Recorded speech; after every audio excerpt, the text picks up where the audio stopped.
మత్తయి సువార్త 28వ అధ్యాయము 5వ వచనం నుంచి. దూత ఆ స్త్రీలను చూచి, మీరు భయపడకుడి, సిలువ వేయబడిన యేసును మీరు వెదకుచున్నారని నాకు తెలియను. ఆయన ఇక్కడ లేడు, తాను చెప్పినట్టే ఆయన లేచి ఉన్నాడు. రండి, ప్రభువు పండుకొనిన స్థలము చూచి త్వరగా వెళ్ళి ఆయన మృతుల్లో నుండి లేచి ఉన్నాడని ఆయన శిష్యులకు తెలియజేయడు. ఇదిగో, ఆయన గలిలయలోనికి మీకు ముందుగా వెళ్ళుచున్నాడు, అక్కడ మీరు ఆయనను చూతురు. ఇదిగో, మీతో చెప్పితినెను. వారు భయముతోనూ మహా ఆనందముతోనూ సమాధి యొద్ద నుండి త్వరగా వెళ్ళి ఆయన శిష్యులకు ఆ వర్తమానము తెలుప పరిగెట్టుచుండగా యేసు వారిని ఎదుర్కొని, మీకు శుభమని చెప్పాను.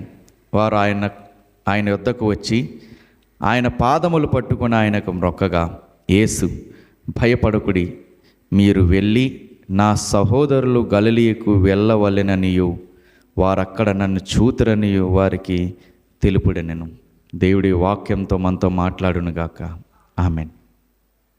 చదవబడినటువంటి లేఖన భాగం ఏదైతే ఉందో అది ప్రతి క్రైస్తవ సమాజంలోని ప్రతి విశ్వాసకి కూడా తెలిసినటువంటి సందర్భమే. శుక్రవారం నాడు యేసుక్రీస్తు వారు సిలువ వేయబడ్డారు.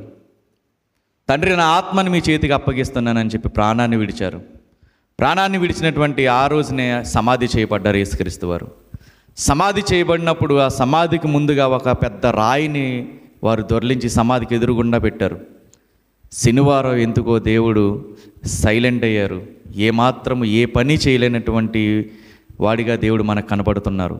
కానీ అద్భుతం ఏంటి అంటే, ఆదివారం రాగానే ఏ వ్యక్తి జీవితంలోనూ జరగనటువంటి ఒక అద్భుతమైన కార్యము మనం ఆరాధించేటటువంటి యేసుక్రీస్తు వారి జీవితంలో దేవుడు చేసి చూపించాడు. సమాధికి ఎదురుగుండా ఉన్నటువంటి రాయి తొలగించబడింది, దాన్ని దొర్లించబడింది, దాని మీద ఉన్నటువంటి ముద్ర తొలగించబడింది. సైనికులందరూ కూడా ఎలా ఉన్నారంటే చచ్చిన వారి వలె ఉన్నారు అని అంటుంది ఇక్కడ. చూడండి ఒకసారి 4వ వచనం. అతనికి భయపడుట వలన కావలి వారు వనికి చచ్చిన వారి వలె ఉండిరి. విచిత్రం ఏంటి అంటే, ఎవరైతే చనిపోయారనుకున్నారో ఆ వ్యక్తి, కొన్ని రోజుల క్రితం ఎవరైతే చనిపోయారనుకున్నామో ఆ వ్యక్తి సజీవుడై లేచినటువంటి సందర్భం మనకు కనబడుతుంది. ఎవరైతే సజీవంగా ఉన్నారో వాళ్ళు ఎలా ఉన్నారు? ఇప్పుడు చచ్చిన వారి వలె ఉన్నారండి. ఇది దేవుడు చేసినటువంటి అద్భుతమైనటువంటి కార్యం. అప్పుడు దూత అంటుంది, వాళ్ళందరినీ లోపలికి పిలుస్తుంది. లోపలికి పిలిచి అంటుంది 5వ వచనం. దూత ఆ స్త్రీలను చూచి, మీరు భయపడకుడి, సిలువ వేయబడిన యేసుని మీరు వెతుకుచున్నారని నాకు తెలియదు. ఆయన ఇక్కడ లేడు, తాను చెప్పినట్టే ఆయన లేచి ఉన్నాడు అని చెప్తుంది. అక్కడ ఉన్నటువంటి ఒక అద్భుతమైన మాట 7వ వచనం నుంచి చూద్దాము. త్వరగా వెళ్ళి ఆయన మృతుల్లో నుండి లేచి ఉన్నాడని ఆయన శిష్యులకి తెలియజేయండి. చూడండి, దూత వారు ఎక్కడైతే యేసుక్రీస్తు వారు ఎక్కడైతే సమాధి చేయబడ్డారో ఆ సమాధి చేయబడిన స్థలానికి కొంతమంది స్త్రీలు వచ్చారు. మగ్దలేని మరియా మరియు వేరొక మరియా, ఇంకా వాళ్ళ బృందం అంతా కూడా ఎక్కడికి వచ్చారు? ఇప్పుడు సమాధి వద్దకు వచ్చారు. సమాధి వద్దకు వచ్చినటువంటి వాళ్ళకి సమాధి దగ్గర రాయి తొలగించబడి ఉంది.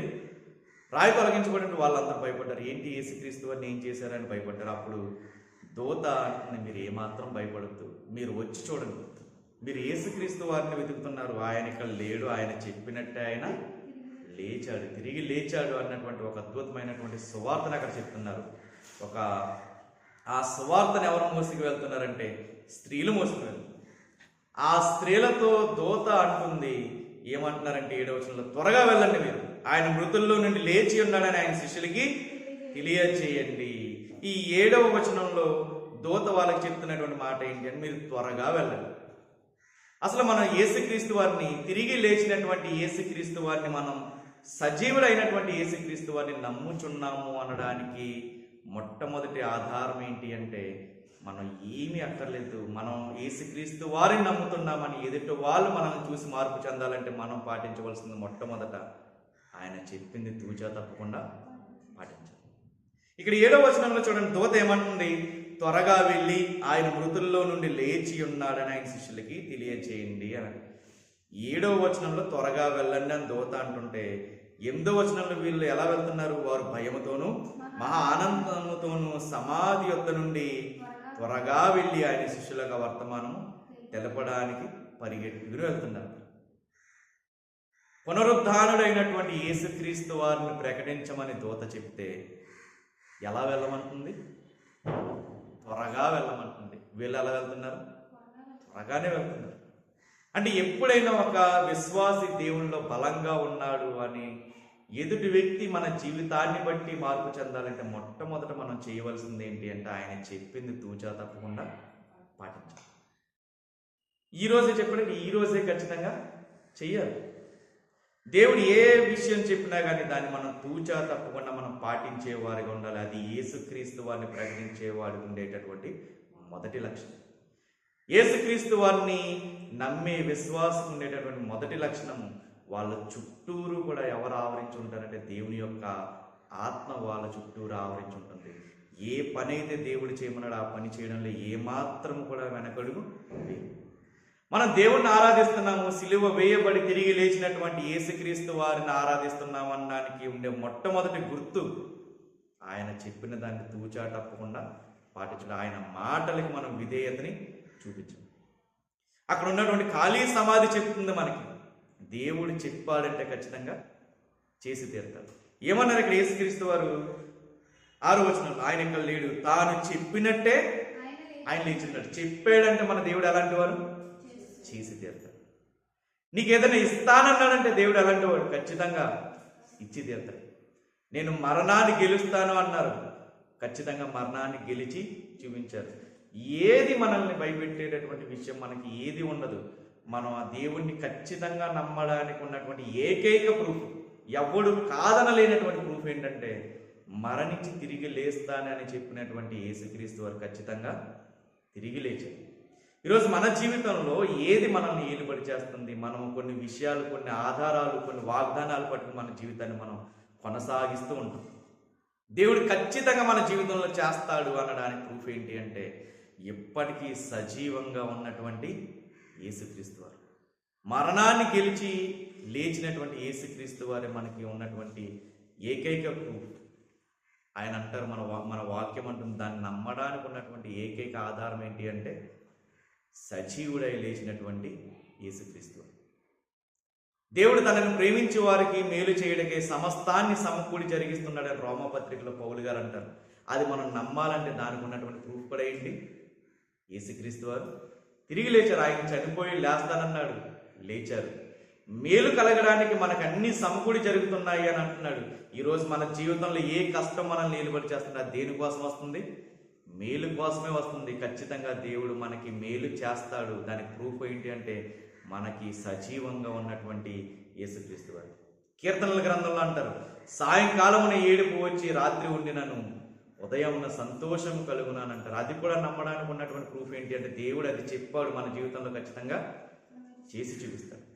నీకు విరోధముగా రూపింపబడిన ఏ ఆయుధము వర్ధిల్లదు. చెప్పాడంటే దేవుడు ఖచ్చితంగా చేసి చూపిస్తాడు. ఎవడైనా క్రీస్తు నందు ఉంటే ఆయన నూతన సృష్టి అని అంటున్నాడు దేవుడు. ఆ నూతన సృష్టిగా ఉండాలంటే మనం ఏం చేయాలి? యేసుక్రీస్తు వారు చెప్పినటువంటి మాటని తూచా తప్పకుండా మనం పాటించాలి. అసలు ఆయన చెప్పినటువంటి మాటని కానీ ఆయన ఆజ్ఞని కానీ మనం పాటిస్తే మన జీవితంలో ఏం జరుగుతుంది? ఇక్కడ వీళ్ళు చెప్తున్నారు, మీరు త్వరగా వెళ్ళండి, వీళ్ళు ఆయన లేచి ఉన్నాడని ప్రకటించండి అన్నారు. వీళ్ళు ఏమాత్రం ఆలస్యం చేయకుండా త్వరగా వెళ్ళి ఆయన గురించినటువంటి సువార్త ప్రకటించడానికి ఏమాత్రం ఆలస్యం చేయకుండా వెళ్తున్నారు. వాళ్ళకి కలిగిన లాభం ఏంటి? ఈరోజు మనము ఆయన ఆజ్ఞని తూచా తప్పకుండా పాటిస్తే మన జీవితంలో మనకు వచ్చే ఆశీర్వాదం ఏంటి? ఒక వ్యక్తి జీవితాన్ని మనం ఆలోచిద్దాము. ఎవరు ఆ వ్యక్తి అంటే మనందరికీ తెలిసినటువంటి వ్యక్తే. యేసుక్రీస్తు వారి తర్వాత మనం ఎక్కువగా మాట్లాడుకునేది ఎవరు అంటే ఒక వ్యక్తి ఉన్నారు. ఆయన ఎవరు? రాజు అయినటువంటి దావీదు. ఆయన జీవితాన్ని ఒకసారి చూద్దాము. అపోస్తలుల కార్యములు 13వ అధ్యాయం. అపోస్తలుల కార్యములు 13వ అధ్యాయం 22వ వచనం. తరువాత అతనిని తొలగించి దావీదును వారికి రాజుగా ఏర్పరచెను. మరియు ఆయన, నేను యెష్షయి కుమారుడైన దావీదును కనుగొంటిని, అతడు నా ఇష్టానుసారుడైన మనుష్యుడు, అతడు నా ఉద్దేశములన్నీ నెరవేర్చునని చెప్పి అతనిని గూర్చి సాక్ష్యం ఇచ్చాను. అతని సంతానము నుండి దేవుడు తన వాగ్దానము చొప్పున ఇశ్రాయేలు కొరకు రక్షకుడగు యేసును పుట్టించెను. దావీదు గారి గురించి దేవుడు ఇస్తున్నటువంటి సాక్ష్యం ఏంటి అంటే, అతడు నా ఇష్టానుసారుడైనటువంటి మనుషుడు. అతడు నా ఉద్దేశములన్నీ నెరవేరుస్తాడు అని అంటున్నారంటే, ఆయన చెప్పిందల్లా చేస్తాడన్నా చేయడన్నా? ఖచ్చితంగా చేస్తాడు. ఇక్కడ దావీదు గారి గురించి దేవుడు ఇస్తున్నటువంటి సాక్ష్యం ఏంటి అంటే, అతడు నా ఇష్టానుసారుడైనటువంటి మనుష్యుడు. దావీదు అంటే నాకు చాలా చాలా ఇష్టం. ఎందుకు ఇష్టము అంటే, అతడు నా ఉద్దేశాలన్నిటినీ నెరవేరుస్తాడు. ఇది దేవుడు దావీదు గారి గురించి చెప్పినటువంటి సాక్ష్యం. అయితే దావీదు గారు ఏం చేశారు? ఇంతలా దేవుడు ఇష్టపడడానికి దావీదు గారు ఏం చేశారు చూద్దాము. ఒకసారి ఒక సందర్భాన్ని చూద్దాము. సమూయేలు గారు రాసిన రెండవ సమూయేలు గ్రంథము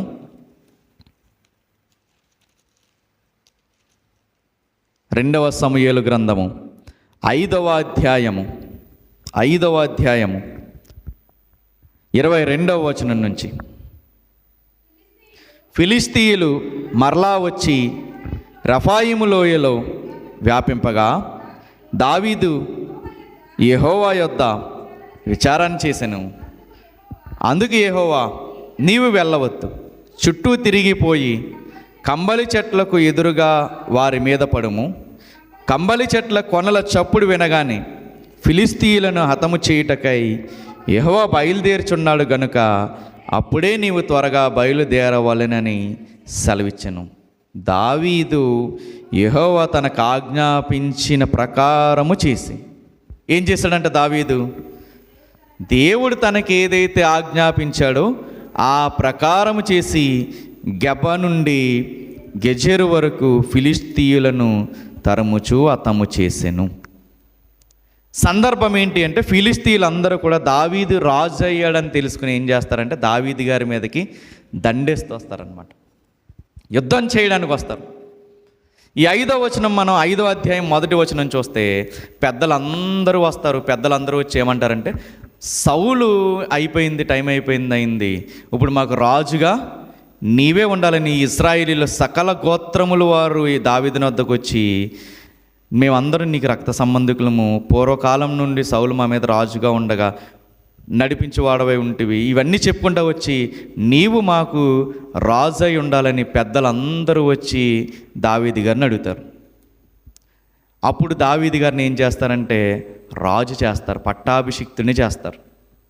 చూడండి, 1వ వచనం నుంచి 3వ వచనం వరకు మనకేం కనపడుతుందంటే, దావీదు గారిని రాజుని చేయడానికి పెద్దలందరూ వచ్చి ఆయన్ని అడుగుతున్నటువంటి సందర్భం కనపడుతుంది. ఇక్కడ ఉన్నటువంటి దావీదు గారు ఆయన పరిస్థితి చూస్తే, ఒకప్పుడు ఈయన పరిస్థితి ఏంటి? 17 ఏళ్ళ వయసులో ఆయన గొర్రెలు కాచుకునేవాడు. 30 ఏళ్ళు వచ్చేసరికి ఈయన పరిస్థితి ఏంటి? ఇప్పుడు రాజు. గొర్రెలు కాసుకున్నటువంటి ఆ దావీదు గారు ఇప్పుడు స్థాయి ఏమైంది? రాజు స్థాయికి వచ్చింది, పెరిగింది. ఒకప్పుడు ఏమీ లేనివాడు ఇప్పుడు అన్నీ ఉన్నవాడు అయిపోయాడు. మనకు అలాంటి ఛాన్స్ వస్తే మనం ఎలా ఉంటాము? ఏమీ లేని పరిస్థితుల్లో నుండి దేవుడు ఆశీర్వదించి కొంచెం మనల్ని కొంచెం పైకి లేపుతున్నప్పుడు అసలు మన కాళ్ళు భూమి మీద ఉంటాయా? ఉండవు. మన ఆలోచనలు భూమి మీద ఉంటాయా? ఉండవు. కానీ దావీదు గారు అలాంటి ఆయన కాదు. 30 సంవత్సరాలు వచ్చినప్పుడు ఏలడం మొదలుపెట్టాడు. అలా ఏలుతూ ఉంటే రోజు రోజుకి దేవుడు ఈయన్ని వర్ధిల్లింపచేస్తున్నాడు. ఎందుకు వర్ధిల్లింపచేస్తున్నాడంటే, ఈయన దేవుడు చెప్పిన మాటని ఏమాత్రము పక్కన పెట్టకుండా పాటిస్తూ వచ్చాడు. అతడు నా ఇష్టానుసారుడైనటువంటి మనుష్యుడు. నాకు ఇష్టం దావీదంటే, నేను చెప్పేదల్లా చేస్తాడు. ఈ 2వ రాజు అయినటువంటి ఈ దావీదు గారికి చూడండి, ఈ అధ్యాయం అంతా చదువుతూ ఉంటే సంతోషము కనపడుతుంది. ఈ అధ్యాయంలో సంతోషాన్ని ఎక్కువసేపు అనుభవించకుండా వెంటనే కష్టం కూడా కనపడుతుంది. రాజు అయ్యానన్న సంతోషం ఒకవైపు ఉంటే, ఆ సంతోషంలో నుంచి వెంటనే సాతాను దాడి చేస్తుంది ఫిలిష్తీయుల రూపంలో. ఎప్పుడైనా మనం గుర్తుపెట్టుకోవాల్సింది ఏంటి అంటే, మనం సంతోషంగా ఉన్నప్పుడు, దేవుడు మనకి ఏదైనా విజయాన్ని ఇచ్చినప్పుడు, దేవుడు మనకి ఏదన్నా ఆశీర్వాదాన్ని ఇచ్చినప్పుడు ఆ ఆశీర్వాదాన్ని, ఆ విజయాన్ని, ఆ సంతోషాన్ని పాడు చేసేటటువంటి సాతాను ఎక్కడుంటుంది? పక్కనే ఉంటుంది. అది ఏ మనిషి రూపంలో అయినా రావచ్చు, ఏ సందర్భం రూపంలో అయినా రావచ్చు. చూడండి, ఈయన అంత దేవుడు నన్ను బాగా ఆశీర్వదించాడని సంతోషపడుతున్న సమయంలో ఏమొచ్చింది? దీనికి కష్టం ఏం చేస్తుంది? తన వాకిట్లోకి వస్తుంది. ఫిలిస్తీయులు విన్నారు, దావీదు రాజు అయ్యాడు అని విన్నారు. వెంటనే వీళ్ళు బయలుదేరుతున్నారు యుద్ధం చేయడానికి. ఎందుకంటే దావీదు గారంటే ఫిలిస్తీయులకి చాలా వైరం. ఎందుకు వైరం? వీళ్ళ అతిపెద్ద సైనికుడు అయినటువంటి ఒక ఆయన ఉన్నాడు, 17వ ఏటనే ఈయన్ని చంపేశాడు.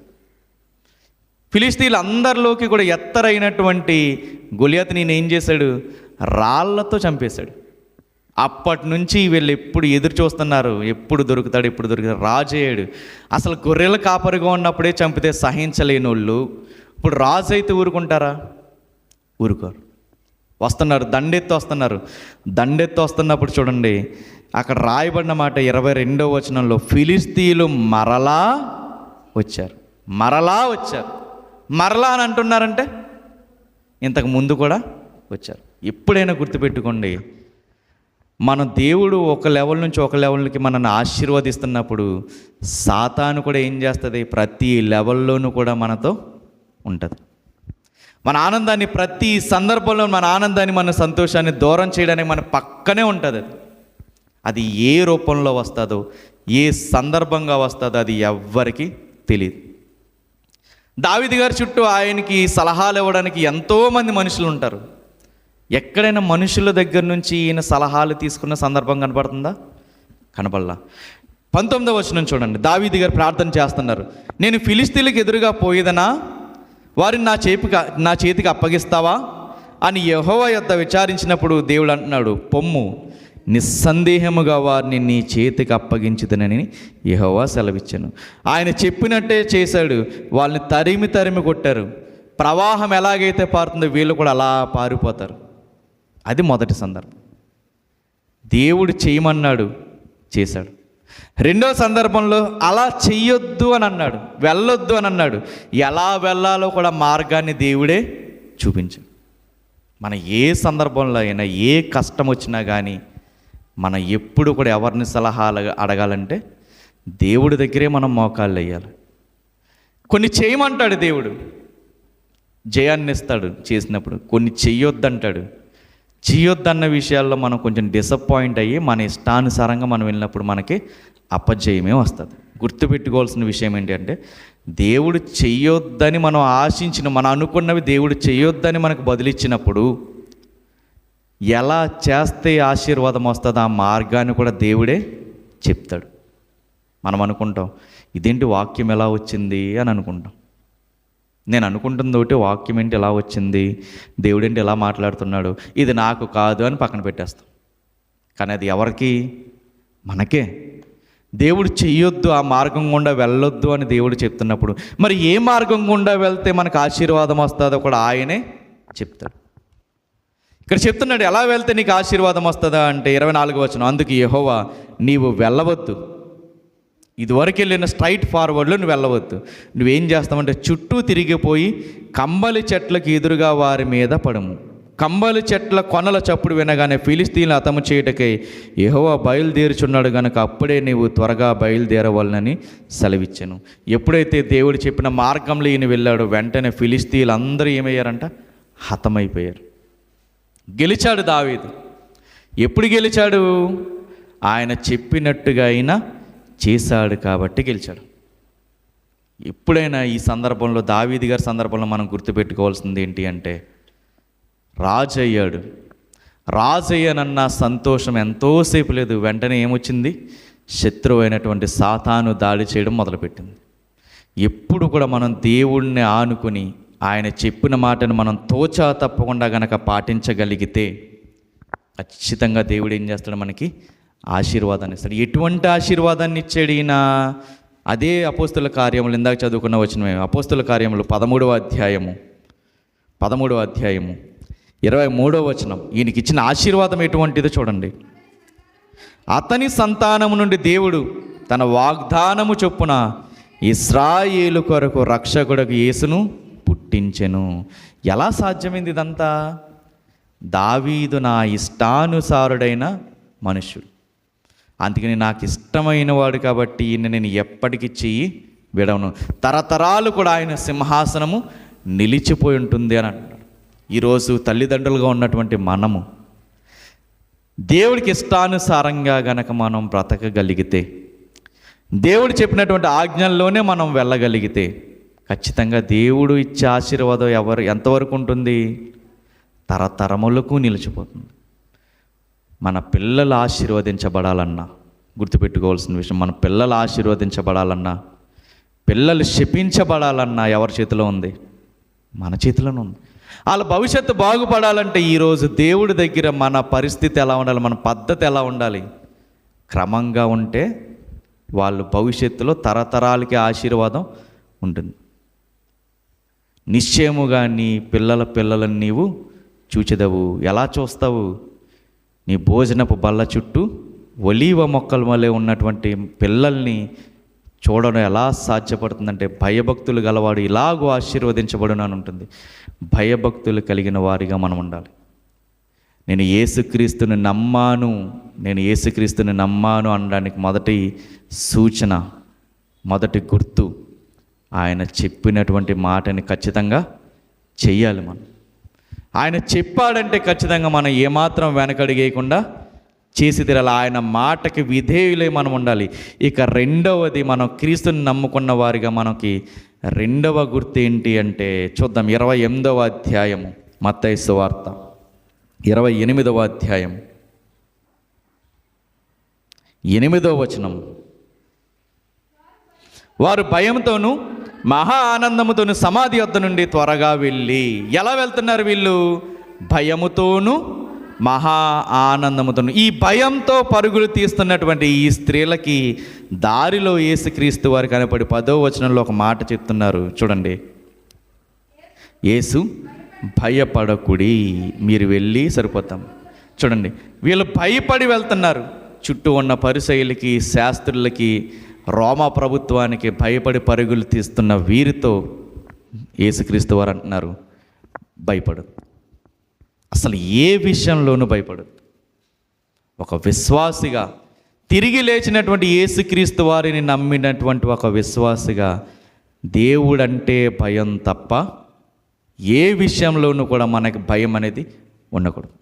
నా భవిష్యత్తు ఏమవుతుందో, నా పిల్లల భవిష్యత్తు ఏమవుతుందో, నా ఉద్యోగం ఏమవుతుందో, నా ఆరోగ్యం ఏమవుతుందో, ఈ భయాలేమీ కూడా మనకి అవసరం లేదు.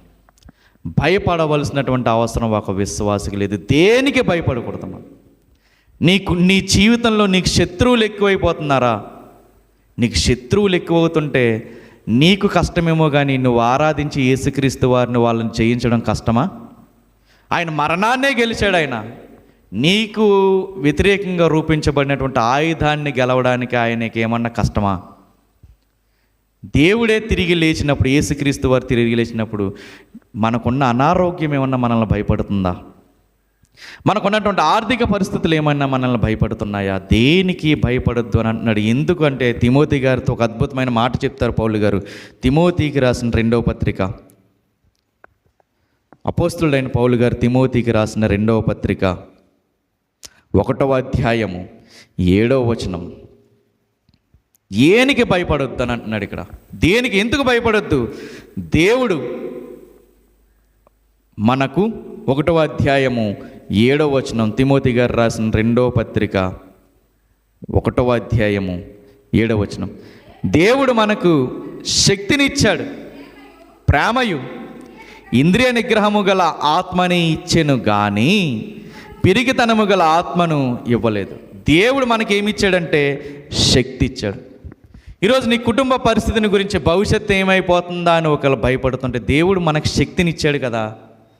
పిల్లల భవిష్యత్తు ఏమవుతుందా అని కంగారు పడుతున్న, భయపడుతున్న నీతో నాతో దేవుడు అంటున్నాడు, దేవుడు మనకు శక్తినిచ్చాడు. నీకు తెలివితేటలనే శక్తినిచ్చాడా? అది దేవుడు మహిమార్థమై వాడు ఆశీర్వదించబడదు. దేవుడు నీ చేతిలో అద్భుతమైనటువంటి పనిని పెట్టాడా? నీ శక్తి లోపం లేకుండా కష్టపడు, ఖచ్చితంగా దేవుడు ఆశీర్వదిస్తాడు. దేవుడు నీకు ఇచ్చినటువంటి ఏ ఈవినైనా నీ శక్తి వంచన లేకుండా దేవుడి కొరకు ఖర్చు చేయి. దేవుడికి అనుకూలంగా దాన్ని వినియోగించు. ఖచ్చితంగా దేవుడు కుటుంబాన్ని ఆశీర్వదిస్తాడు. భవిష్యత్తు కోసం ఏమైపోతుందని భయపడవలసిన పని లేదు. దేవుడు నీకు నాకు బలాన్ని, శక్తిని ఇచ్చాడు. మనం కష్టపడి సంపాదిస్తే దేవుడు ఖచ్చితంగా ఆశీర్వదిస్తాడు. ప్రేమనిచ్చాడు దేవుడు. నిన్ను ఎవరైనా అసహించుకుంటుంటే క్యాజువల్గా వెళ్ళి వాళ్ళతో మాట్లాడు, ప్రేమను చూపించు. శత్రువు ఏమైపోతాడు? మిత్రుడైపోతాడు. ఇంద్రియ నిగ్రహాన్ని ఇచ్చాడు దేవుడు. వీటన్నిటికీ మించి మనకి ధైర్యపరిచే ఆత్మనిచ్చాడు. పిరికితనపు ఆత్మని దేవుడు మనకి ఇవ్వలేదు. అసలు ఒక విశ్వాసి ఏ విషయంలోనూ భయపడవలసిన అవసరం లేదు, భయపడకూడదు. ఈరోజు నీ ఉద్యోగ పరిస్థితుల్లో, నీ ఉద్యోగ స్థలాల్లో ఒకవేళ ఇంటర్వ్యూకి నువ్వు అటెండ్ అవుతుంటే దేనికి భయపడవలసిన అవసరం లేదు. ఒకటే మాట అనుకుని వెళ్ళాలి, ఏంటంటే యుద్ధము యెహోవాదే. నేను కష్టపడవలసింది నేను కష్టపడ్డాను, ఇంకంతా కూడా దేవుడిది. చాలామంది చేసే పని ఏంటి అంటే ఏమాత్రం కష్టపడరు, దేవుడే ఉన్నాడు కదా అని దేవుడి మీద భారం వేసేస్తారు. దావీదు గారు వాడిన వాక్యం వాడడానికి మనమెవరం? దావీదు గారు ఆ వాక్యం యుద్ధం యెహోవాదే అని వాడుతున్నాడంటే ఆయనకున్న గట్స్ ఏంటి అంటే, దేవుడు నాకు ఒక తలంపు ఇచ్చాడు, నేను ఒక విషయంలో నేను నేర్పరిగా అవ్వడానికి దేవుడు సహాయపడ్డాడు, ఆ నేర్పరితనాన్ని బట్టి దేవుడు నన్ను ఆశీర్వదిస్తాడు. అది ఆయన ధైర్యం. యుద్ధం యెహోవాదే అని ఈయన యుద్ధ రంగంలోకి వెళ్ళి చేతులు కట్టు కూర్చున్నాడా? కూర్చోలా. తీసుకున్నాడు వడిసెలలో రాయిని తీసుకుని చుట్టూ తిప్పి గట్టిగా విసిరాడు. ఒక్క దెబ్బకేమయ్యాడు? గొలియాతు పడిపోయాడు. యుద్ధము యెహోవాదే, కానీ యుద్ధం చేయవలసిన బాధ్యత మనదే. ఈ బ్రతుకు పోరాటంలో యుద్ధం చేయవలసినటువంటి బాధ్యత మనదే. భయపడి ఇంట్లో కూర్చుంటే, భయపడి ఏ పని చేయకుండా కూర్చుంటే పైపెచ్చి దేవుడు ఆశీర్వదించలేదంటే ఆశీర్వదించడు. ఇంకొంతసేపు పడుకుంటాను, ఇంకొంతసేపు నిద్రపోతాను, ఇంకొంతసేపు చేతులు ముడుచుకుని కూర్చుంటాను అంటే దేవుడు అంటున్నాడు, ఆయుధస్తుడు వచ్చినట్టు నీ మీదకి లేమి వస్తుంది, పేదరికం నిన్ను ఏలుబడి చేస్తుంది. సరిగ్గా నీ కుటుంబంలో ఉన్నటువంటి పిల్లలకి కూడా సరైన ఆహారం పెట్టలేనటువంటి వ్యక్తిగా మిగిలిపోతావు.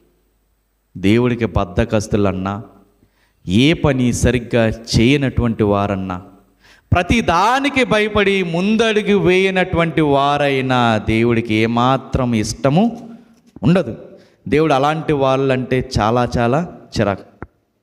దేవుడు ఒక లిస్టు చెప్తారు, వాళ్ళందరినీ కూడా నేను అగ్ని గండకాల్లో వేసేస్తాను అని అంటారు. ఆ లిస్టులో మొదట ఉన్నది ఎవరు అంటే పిరికి వాళ్ళే. చూద్దాం ఒకసారి ప్రకటన గ్రంథం 21వ అధ్యాయము 8వ వచనం. పిరికివారును, అవిశ్వాసులను, అసహ్యులను, నరహంతకులను, వ్యభిచారులను, మాంత్రికులను, విగ్రహారాధికులను, అబద్ధికులందరూ అగ్ని గంధకములలో మండు గుండములో పాలు పొందుదురు. ఇది 2వ మరణం. లిస్ట్లో ఫస్ట్ ఎవరున్నారు? పిరికివారే ఉన్నారు. ప్రతి దానికే భయపడి ఏది అటెంప్ట్ చేయకుండా, కెరియర్లో ఏది అటెంప్ట్ చేయకుండా భయపడి వెనకడిగేసే ప్రతి పిరికివాడుకు ఈ దేవుడు ఇస్తానన్న గిఫ్ట్ ఏంటి అంటే మరణం. అగ్నిగుండంలో వేసేస్తాను అని అంటున్నాడు. భయపడవలసినటువంటి అవసరం లేదు. ఈ సువార్త ప్రకటించడానికి భయపడుతూ వెళ్తున్న స్త్రీలతో యేసుక్రీస్తు కనపడి చెప్తున్న మాట ఏమంటున్నారు? 28వ అధ్యాయము 10వ వచనం. భయపడొద్దు. వీళ్ళు భయంతోనూ వెళ్తున్నారు. 8వ వచనం, మహా ఆనందముతో కూడా వెళ్తున్నారు. భయముతోనూ వెళ్తున్నారు, ఆనందముతోనూ వెళ్తున్నారు. దేవుని నమ్ముకున్నటువంటి వ్యక్తికి ఉండేటటువంటి 3వ గుర్తు ఏంటి అంటే, ఎక్కడ కూడా మనం దిగాలుగా ఉండే పరిస్థితుల్లో మనం ఉండకూడదు. దేవుడిని మనం నమ్ముకున్న వారిగా మనం ఎలా ఉండాలంటే మన జీవితంలో ఎప్పుడు కూడా మహా ఆనందముగానే ఉండాలి. ఏది కోల్పోయినా డిప్రెస్ అవ్వాల్సిన పని లేదు. మనం కోల్పోయిన వాటికంటే మనం ఊహించే వాటికంటే అధికముగా చేయగలిగినటువంటి దేవుడి మీదే మనం ఆధారపడగలిగితే ఆయన నీ అంగలార్పుని ఏం చేస్తాడు? నాట్యముగా మారుస్తాడు. మనం ఏడుస్తూ దిగజారిపోతూ ఉంటే, దిగాలుగా ఉంటే సాతాను వచ్చి ఇంకా మన మీద దాడి చేస్తుంది. దేవుడు మన జీవితంలో చేసేటటువంటి అద్భుత కార్యాలను గుర్తు చేయదు.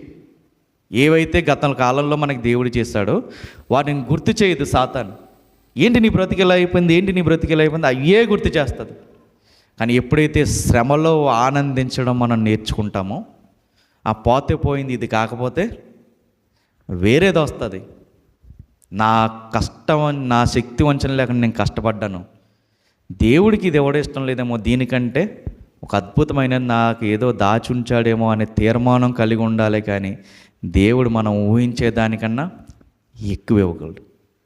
మహా ఆనందంతోనూ మహా సంతోషంతోనూ ఉండేటటువంటి ఆ మనస్సును మనందరము సంతరించుకోవాలి.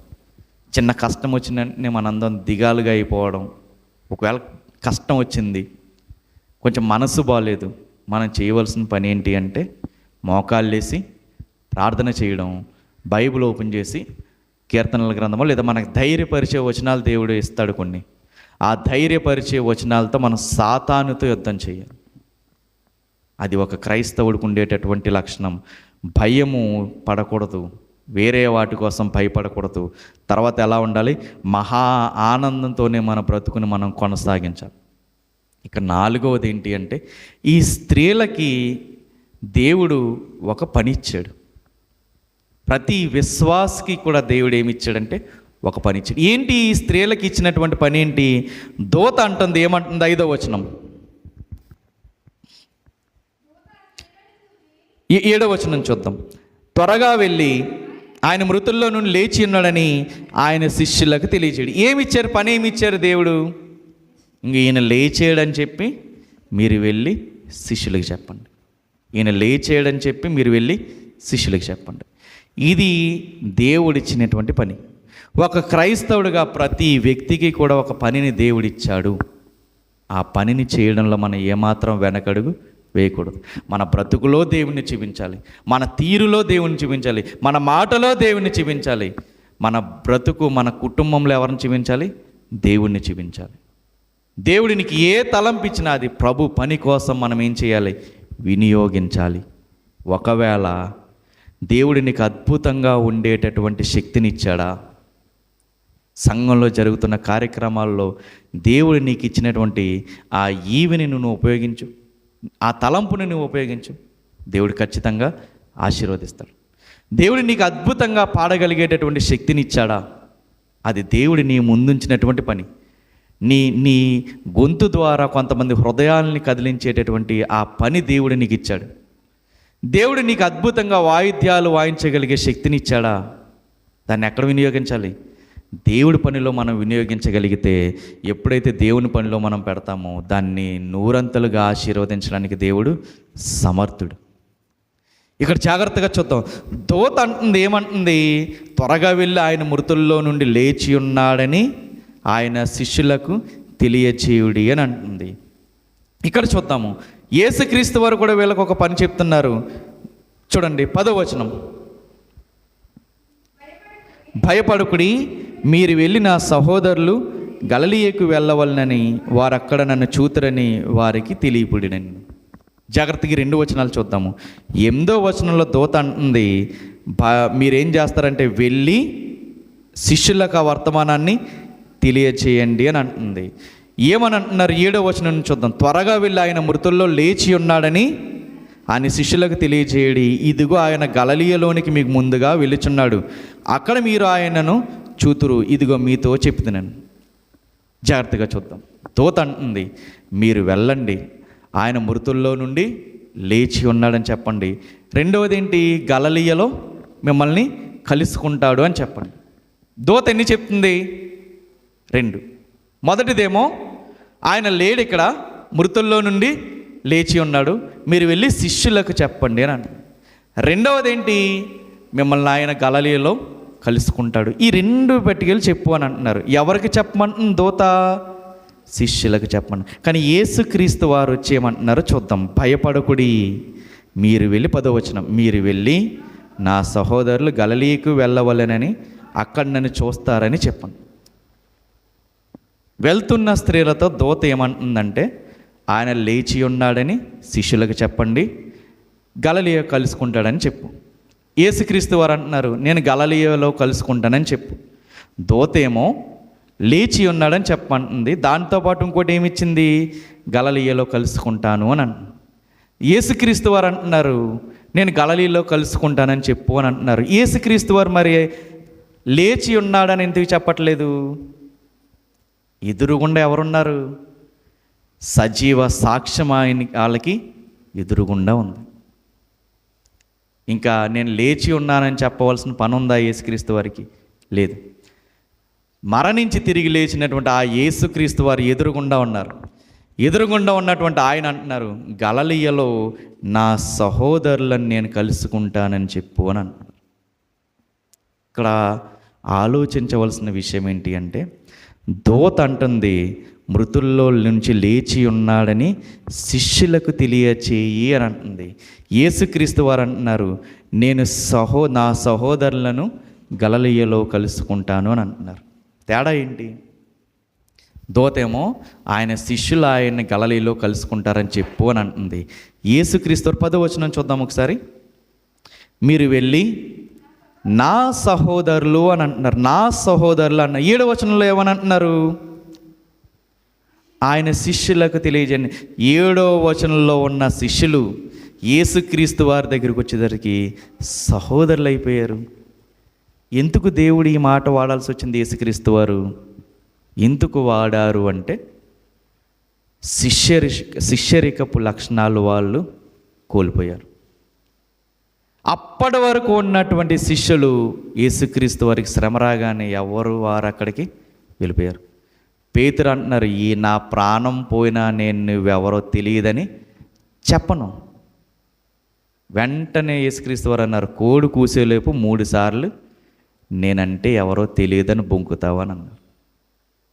శిష్యరికపు లక్షణాలు వాళ్ళు కోల్పోయినటువంటి వారిగా కనపడుతున్నారు. ఇప్పుడు యేసుక్రీస్తు వారిని అంటున్నారు, నా సహోదరులు అని అంటున్నారు. శిష్యులు ఏమైపోయారు? ఇప్పుడు సహోదరులు అయిపోయారు. తప్పు చేశారు శిష్యులు, విడిచి వెళ్ళిపోయారు శిష్యులు. అయినా దేవుడు ఏమన్నా కోపగించుకున్నాడా? కోపగించుకోవాలి. నా సహోదరులు వాళ్ళు నన్ను విడిచి వెళ్ళిపోయినా నేను వాళ్ళని కావాలనుకుంటున్నా.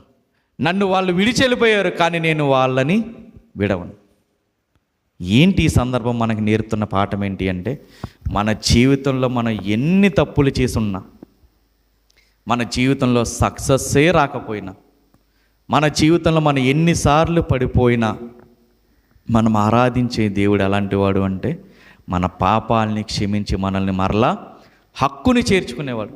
ఆయన విడిచి వెళ్ళిపోయినటువంటి సందర్భాలు మన జీవితంలో ఎన్ని ఉన్నా మరలా ఆయన ఏం చేశాడు? మనల్ని తిరిగి హక్కున చేర్చుకున్నాడు. ఈ దేవుడు ఎలాంటి వారు అంటే, మనల్ని అమితంగా ప్రేమించేటటువంటి దేవుడు, మన ఆరాధించేటటువంటి యేసుక్రీస్తు వారు. హెబ్రీయులకు రాసిన పత్రిక 8వ అధ్యాయము, హెబ్రీయులకు రాసిన పత్రిక 8వ అధ్యాయము 12వ వచనం.